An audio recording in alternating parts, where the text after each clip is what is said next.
BYU TCU, a rivalry renewed. Is this the week that we see a new member beat what I guess you'd call TCU a legacy member? They weren't an original Big 12 member, but they've been here longer than BYU. Jacob Hatch is here with me. We're going to break it all down next. It's Locked On Horned Frogs, Locked On Cougars, crossover edition coming up right now. You are Locked On Horned Frogs, your daily podcast on the TCU Horned Frogs, part of the Locked On Podcast Network, your team every day.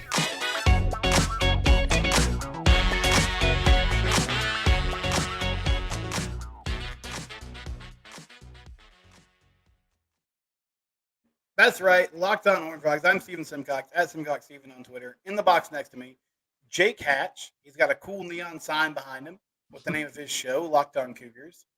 His handle is at Jacob C. Hatch. And we thank FanDuel for their sponsorship. They're bringing you this crossover edition of the show. And Jake, we get BYU TCU. The band is back together, old Mountain West counterparts. Yeah.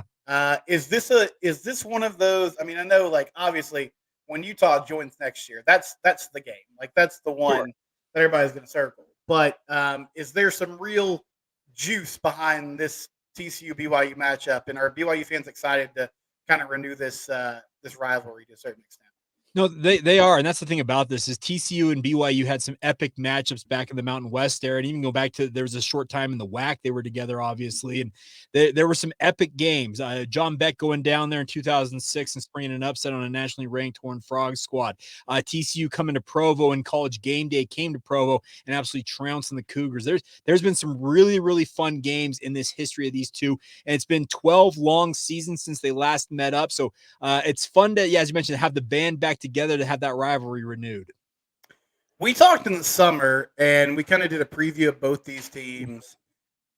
Keaton Slovis was a fascinating story to me because he's been around a little bit. He's kind of one of the new, poster children for the transfer portal era. Mm-hmm. And it, like, from an outsider perspective, it seems like it's going well, Jake. Once they got past kind of that weird game at Sam Houston, feels like this offense has sort of found its footing. How would you assess how he's done so far, and I guess how he's led this BYU team to this point? Well, I'll be frank. Keaton Slovis has been the strength of BYU's offense, and it's kind of stunning to say that because there were so many questions about him having transferred in from Pitt. He didn't have that great of a year ago for the Panthers, but he's come in, and BYU's run game for a lot of this season so far has really been MIA. It's just not been able to get really untracked, and the issue has been that they just haven't been as physical as they need to be up front. So what it's been more BYU kind of going in almost in an air raid fashion. We're throwing the ball all over the field, and Keaton Slovis, as you mentioned, has been very, very good so far. And it's kind of funny to think about because there was, like I said, there were so many question marks about him joining BYU. Did they pick the right guy out of the transfer portal? Well, 5 games into the season, sitting at 4-1 overall for BYU, I think that they made the right decision, at least so far. Yeah, it's strange. When I think of BYU lately, I think about physicality, a team that likes to run the ball, has a solid defense.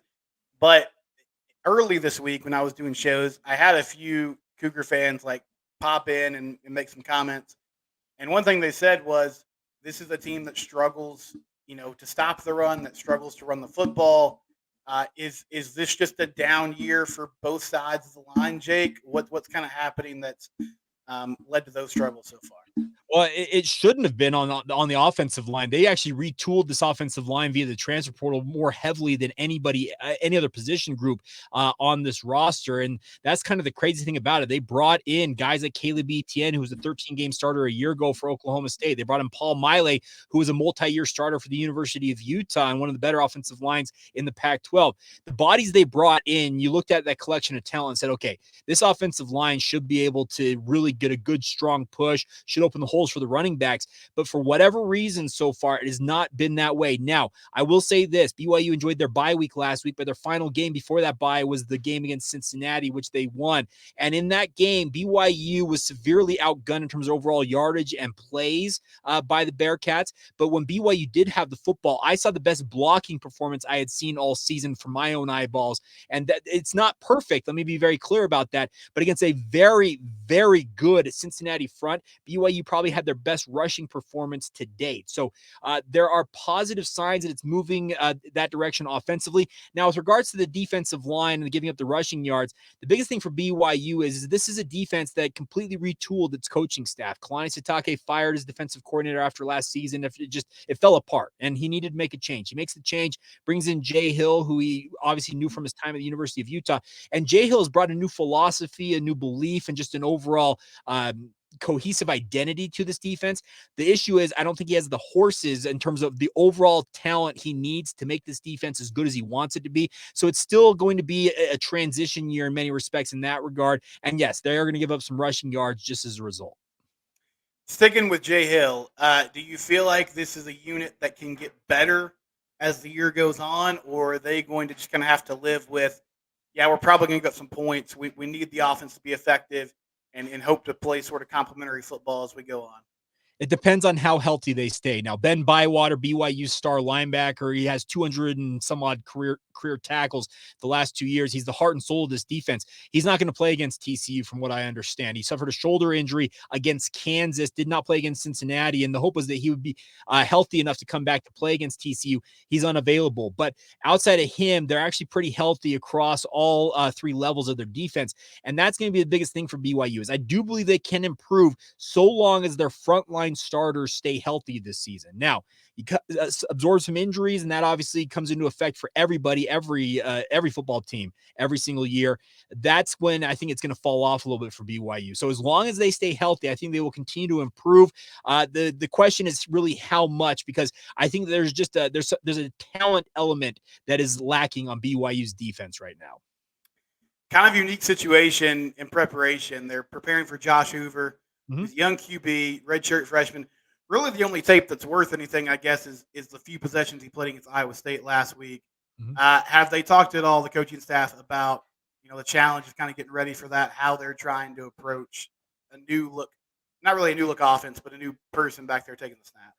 Yeah, we talked to Jay Hill on Tuesday during media availability, and he came out and said, we were really deep on getting ready to face off against Chandler Morris. They obviously had the bye week, so they were doing a lot of looks at TCU, getting ahead of it. And then all of a sudden he gets injured against Iowa State. And he essentially said that didn't necessarily tear the script up. He said it completely changed how we're approaching this game, because he mentioned Hoover's a young quarterback. You mentioned he's a redshirt freshman. He has not played a lot of football, so they don't have a lot of intel on him. And that's the biggest thing for BYU is they're going to go into this game with an idea of what to expect from Hoover. They'll probably expect more of the elements just to what TCU's offense is. But he said simply you have to get into the game, see what Hoover's strengths are and what his weaknesses are, and then adjust from there. That's going to be the biggest thing for going up against a relative unknown at QB. Yeah, does the bye week come at a good time? I know it's always kind of a roll of the dice. You mentioned the health situation. And I guess, will they play like 7 or 8 straight games after this? Is this good timing for, a week off before the TCU game?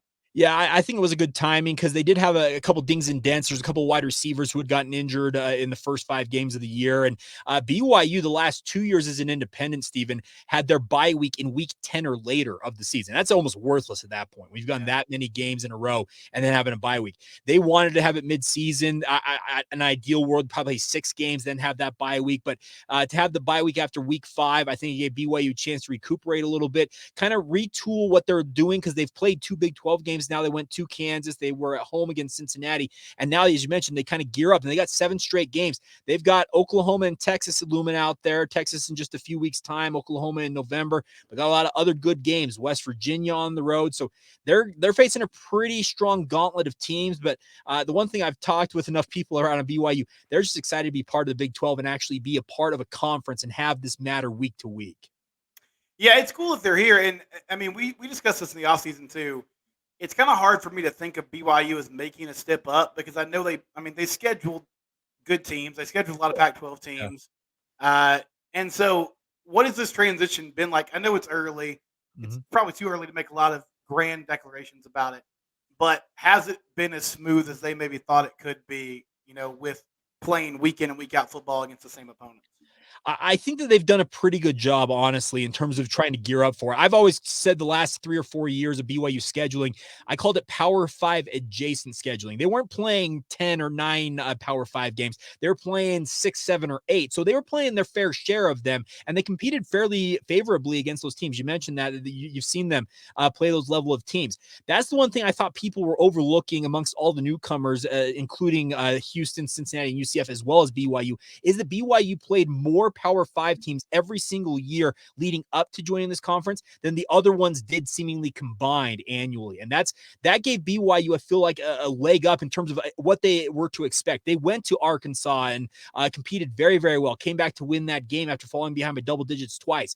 There's a grit, a tenacity that BYU has kind of developed under Kalani Sitake playing against these Power 5 teams. They've always wanted to belong to the Power 5 club, and now that they're here, they are not backing down from anybody. They're very excited to be competing in this league. All right, final thing, and then we'll transition a little bit here. You said Keaton Slovis is the strength of this team. Is the biggest strength the passing offense? Is there anything else that is really on par with that right now at the moment for this BYU team? Yeah, it's gonna be the passing offense is the chief strength for this team. I will say though, I really like BYU's secondary right now. They've actually done a really good job. They brought in 2 transfers at cornerback who played for Jay Hill at Weber State, and Camden Garrett, as well as Eddie Heckard, who have making the leap from the FCS level, have not looked out of place at all, and that's a positive sign there. The other guys in the secondary are actually holdovers from last year's defense at safety, etc., who have all been very good. Jacob Robinson was a breakout star down the stretch last season, and he's been very good at corner as well. So I like the secondary for BYU. I feel like it's actually one of the better secondaries we've seen in the recent past for the Cougars. But yeah, I feel like far and away the passing offense is BYU's chief strength. All right, when we come back, BYU fans, what do you want to know about TCU? We'll break that down, and we'll give our predictions later on the show. It's a crossover edition of Locked On Horned Frogs and Locked On Cougars. All right, I know there's one thing we can all agree on. We like making money. I don't know. I say this every week, every time this read comes up. I don't know how much longer they're going to keep doing this deal. Yeah. But right now, FanDuel.com/lockedon, you just place a $5 bet now, and you can get $200 in bonus bets guaranteed. If you've been thinking about joining FanDuel, there's no better time. And you can bet on anything: spreads, player props, over-unders, and more. FanDuel.com/lockedon to kick off the NFL season. They also have an easy-to-use app. It's easy to download. It's easy to navigate. Even my parents could probably do it if I tried to set that up for them. But they don't really traffic in this type of stuff. FanDuel.com/lockedon. FanDuel, official betting partner of the National Football. All right, Steven. So I've got a couple questions for you. And you already mentioned Josh Hoover taking over as the quarterback here for TCU. And here's the thing. BYU fans have a history that they will point to very quickly, that when BYU goes up against backup quarterbacks who are not as well-known guys, there's a history of BYU kind of letting them carve them up. So who is Josh Hoover? What are his strengths? What do you know about this young man from Rockwall, Texas? Yep, Rockwall, Texas, Rockwall Heath High School, DFW kid. It's kind of interesting. Josh is a guy that he was recruited by Sonny Dykes. He was going to go to he was recruited by Sonny Dykes when Sonny Dykes was at SMU. His best offer in his initial recruitment process was Indiana. So he was committed there. And then when Sonny got the TCU job, he was like, oh, that's close to home, Power 5 school. He ends up at TCU. This offseason, the TCU coaching staff went pretty hard after quarterbacks in the transfer portal, which I think kind of told you about where they thought Josh was as a potential second-string quarterback. They ended up landing Chance Nolan from Oregon State. And about 2 or 3 days into camp, Chance Nolan said, actually, I don't think I want to play football. He left. And so Josh Hoover assumed the role of, backup to Chandler Morris. Now, I will say this about him. He ran a very similar offense to what Kendall Briles runs now at Rockwall Heath. Mike Spradlin, his high school coach, was part of that Briles coaching tree. So he's used to fast tempo. He's used to throwing the ball down the field, quick game stuff, one read, getting out of his hands quickly. So I think they're going to lean on Amani Bailey a lot. I did notice in that Iowa State game, it looks like he's got good arm talent. They talked a lot this offseason about how they've been really impressed with how he improved. Sonny Dykes said, hey, he's one of the first guys there, last ones to leave. Like, we're not worried about preparation. We're not worried about effort with him. So I think it really comes down to this, Jake. Like he threw an interception in that Iowa State game. He threw an interception when he came in against Nicholls State in relief. So you can't turn the ball over. You got to protect the football. He's been prone to make young quarterback mistakes. I imagine BYU is going to throw some different looks at him to try to confuse him. I don't think the offense will be super limited by what he can't do. Like, I think he can make most of the throws, but can he make good decisions? Can he make big time throws and big time reads? When it's a passing situation, when everybody knows he's got to drop back and get it done, that remains to be seen. However, though, I feel like he was somebody that most TCU fans were down on. Kind of, man, if Chandler goes down, could this guy actually take over and lead the team? And I feel like people were encouraged after watching, some of the throws he made and what he could do against Iowa State, that at least this offense could still function with him at the helm.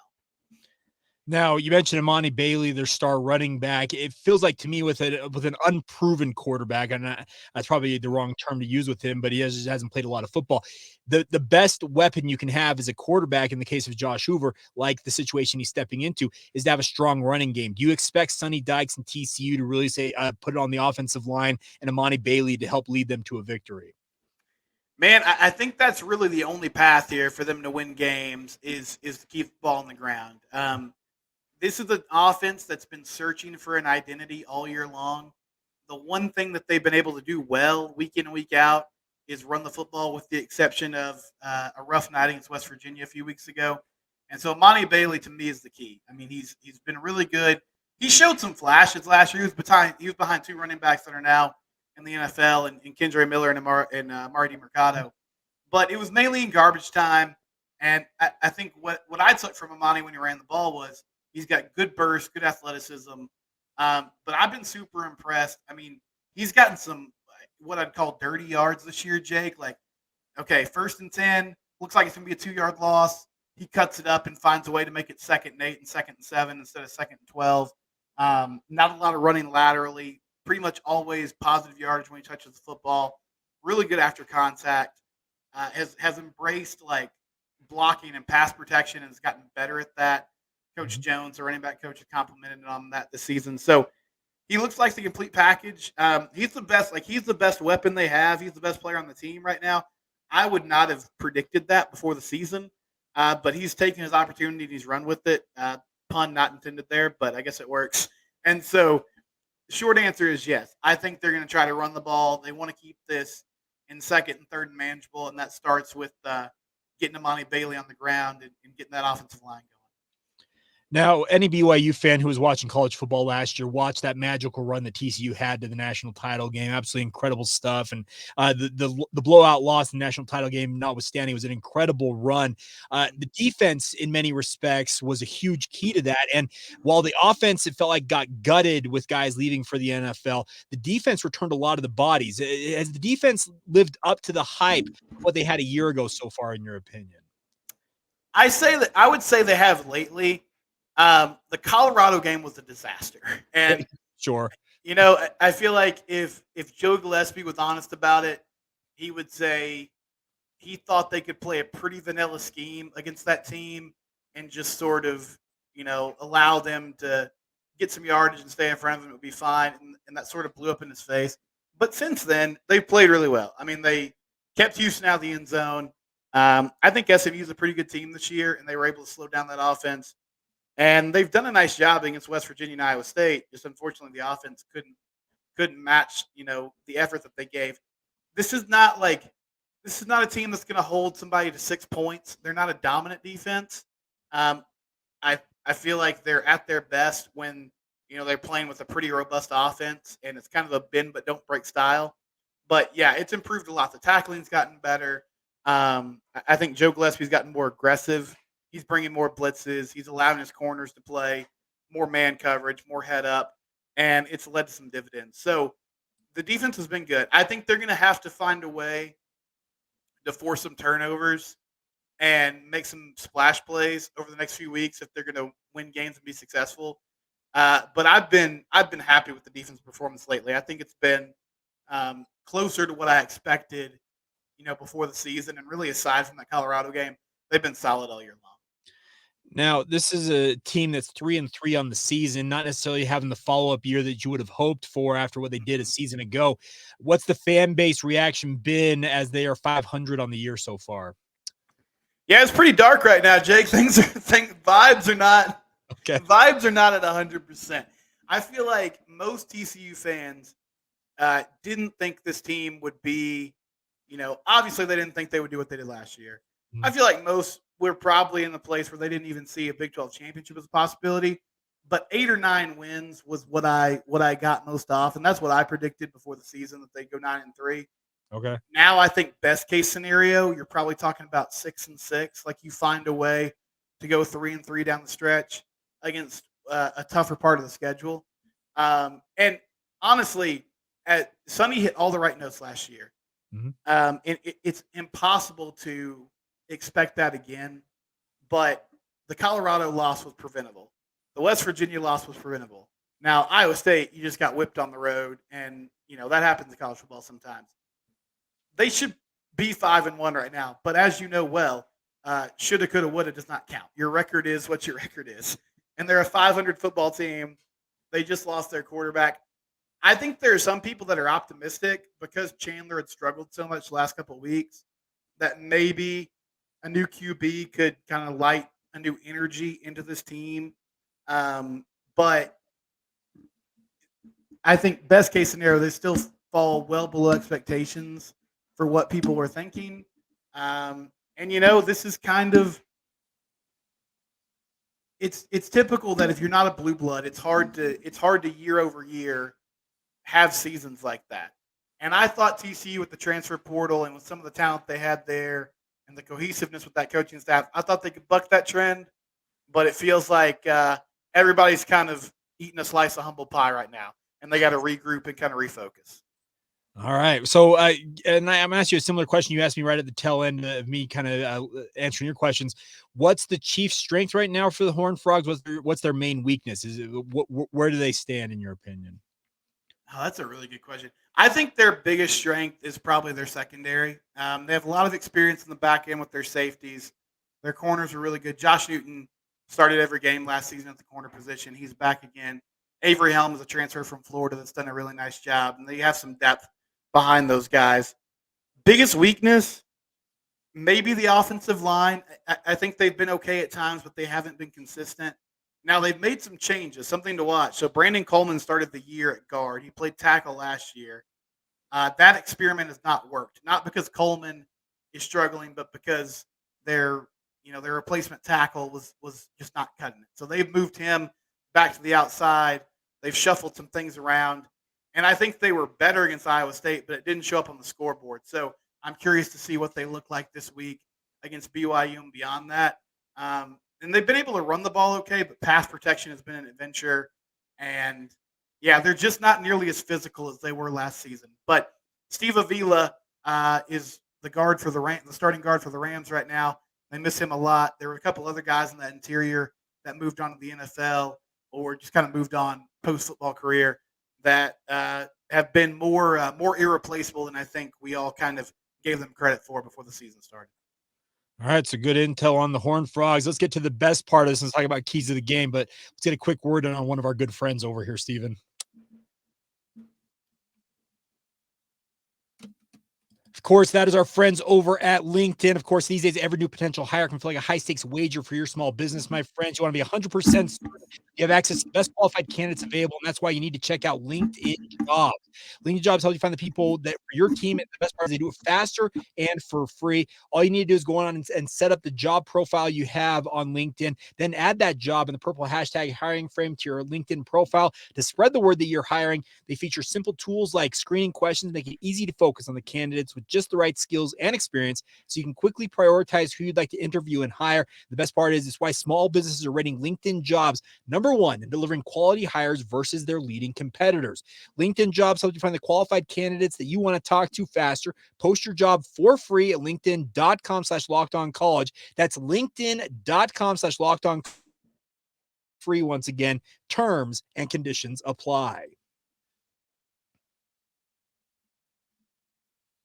All right, Jake. So let's get to let's get to the part that's going to get clipped and put on Twitter in a few days, regardless of the outcome. Oh, yeah. First, your keys to the game. If BYU comes into Fort Worth and gets a victory, what has to happen for the Cougars?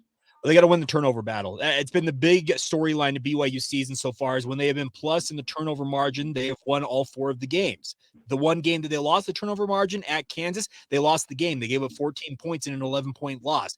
I don't mean to simplify the game as much as that it may seem, but it really is been a big key to BYU's success this year. Their offense is very much an incomplete mix right now of rush offense not producing much, the passing offense making up for it. So yeah, if they want to win this game in Fort Worth, they got to come out positive in the turnover margin. And the other thing about this, I want to see them take another step forward in the rushing attack. I think if they rush for 100 plus yards in this game, control the tempo in to a degree, and just really kind of dictate the terms of how they want to play this game, I think BYU stands a pretty good chance. What are you seeing from the TCU perspective?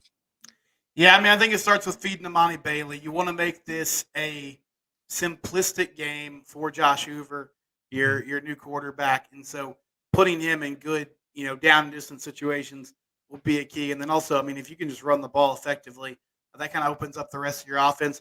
And then I'm with you on the turnover battle. I mean, you can't give away free possessions, and so if the defense can create some turnovers, that'll be huge. And if Josh Hoover can protect the ball, that'll be big. And then I'll go special teams here. Jake, I don't know what's happened. TCU returned their kicker. They returned their punter. They returned everybody, the special teams coach. But it's all fallen apart this season. They've had kicks blocked. They've had, they've given up kickoff returns and punt returns. So flipping the field, maintaining field position, a huge key for this team. Jake, you can give me a score. You can just give me a straight-up winner. What do you think happens between BYU and TCU on Saturday? Well, let me just put an aside real quick on the special team side of things.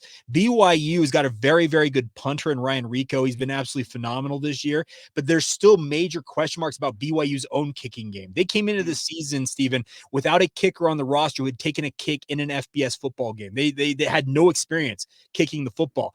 Still a lot of question marks about that. And obviously with these road games, sometimes it can come down to you need to make a pressure-filled kick to maybe lift your team. That's going to be that's actually a really good point on your side on the special team side of it. Sounds like TCU's had their struggles. There's a big fat question mark on BYU's kicking game right now, and we'll see if that comes into effect on Saturday afternoon. Now, to your point, though, I've got this thought that BYU – the players know the history of going up against backup quarterbacks in BYU's history.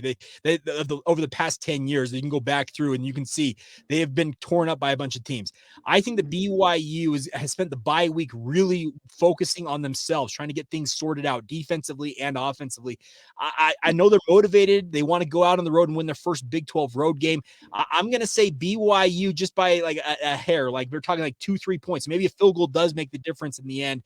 I don't necessarily have a score quite yet, but I've got some thought that BYU has got a lot of motivation, and without Chandler Morris at the helm of this TCU offense, I think BYU will be able to load up the box and hopefully do enough to get a victory and go to 5-1. So I would describe myself as a realist. Mm-hmm. My wife says that's what pessimists call themselves. So that kind of gives you a window into my relationship dynamics. Okay. But I've been really optimistic on TCU all year long. I have consistently had to come back on the podcast and say that I was wrong about that. Okay. So I feel like Josh Hoover can make some plays. I think the surprise factor, at least for the first half, could play in TCU's favor. But I feel like even though the bye week might not play into BYU preparing super well for TCU because of the quarterback change, I still think it makes a difference. That rest and recovery time, coming out fresh, being ready is going to make a difference in this football game. That coincided with a young quarterback and a TCU team that's struggling. I feel like Frogs make a good effort, but BYU wins in the end. I'll be happy to be wrong about that, but I see this Cougars team getting a victory. Before we go, Jake, what's the ceiling for this BYU team in year one of the Big 12? Where do you think they could go moving forward? Well, coming into the year, you and I talked about this. I thought 6-6 was a pretty good year. I thought all things considered for BYU, but now they're 4-1. If they beat TCU, they're 5-1, and they have the back half of the schedule to go. The ceiling for BYU feels like they may top out, I think, 9-3, because I just don't see them beating Texas. I don't see them beating Oklahoma right now. Now, there's things that can change in the lead up to those games. You also have to go across the country to Morgantown to play West Virginia, who's been very, very good. TCU already knows about how good West Virginia is. So I'm saying right now, I think if you get to 8-4 for BYU, it's a phenomenal year. And that obviously entails you probably winning this game at TCU. You have to pick off Iowa State and probably pick off Oklahoma State at the tail end of the year. But I think the ceiling's 9 wins for the Cougars. Yeah, West Virginia this season, man, they make it a rock fight. Nobody's going to enjoy the game, but they're probably going to find a way to come out on top. Great stuff, Jake. Let people know Jake Hatch, he is the only person at this network that has great BYU coverage on a daily basis. Let the folks know where they can subscribe, Jake. Yeah, simple. It's just available wherever you get the podcast. Search out Locked On Cougars. It's available on YouTube, just like this show. Locked On Horned Frogs as well. You can follow me on Twitter. If you're watching this on YouTube, you see it. Jacob C. Hatch is my handle. But you can follow the show on social media as well. Locked On Cougars. It's on Facebook, Instagram, or Twitter. I have a lot of good stuff going on all 3 of those channels. So reach out anytime. Would love to have more interaction between Horned Frog and BYU fans, because this rivalry, I know you mentioned Utah coming in next year. Obviously, it's going to be the game for BYU. I see no reason why TCU cannot be that secondary rivalry here for the Cougars. Yeah, it should be fun. I think it's 2 fan bases with a lot in common, and 2 really proud programs that are trending up and are trending in the right direction. Mm-hmm. Subscribe to Locked On Horned Frogs on YouTube. I'm getting close to 950 subscribers. My daughter, she gets her iPad out. She looks up like Ryan's World. He's got like 2 billion, and I question my life choices. But I'm getting close to 950, which means I'm getting closer to her respect. Let me just say this: Cougar fans, help Steven out. 1,000 is like the benchmark. BYU fans, Steven is one of my homies here on the network. If any of you watch our Locked On Big 12 roundtables over the years, if you are a Cougar fan, just do us a solid, go subscribe. And by the time we kick off on Saturday, I think we're in the 4,000 range with BYU right now. I can guarantee I can get you 50 subscriptions. Let's get Steven over 1,000 by game time. I love it. And yes, TCU fans likewise. Subscribe to Jake's channel as well. Let's get him to 4K. Do it for both channels. This has been Locked On Horned Frogs, Locked On Cougars. It's your team, and we do it every day.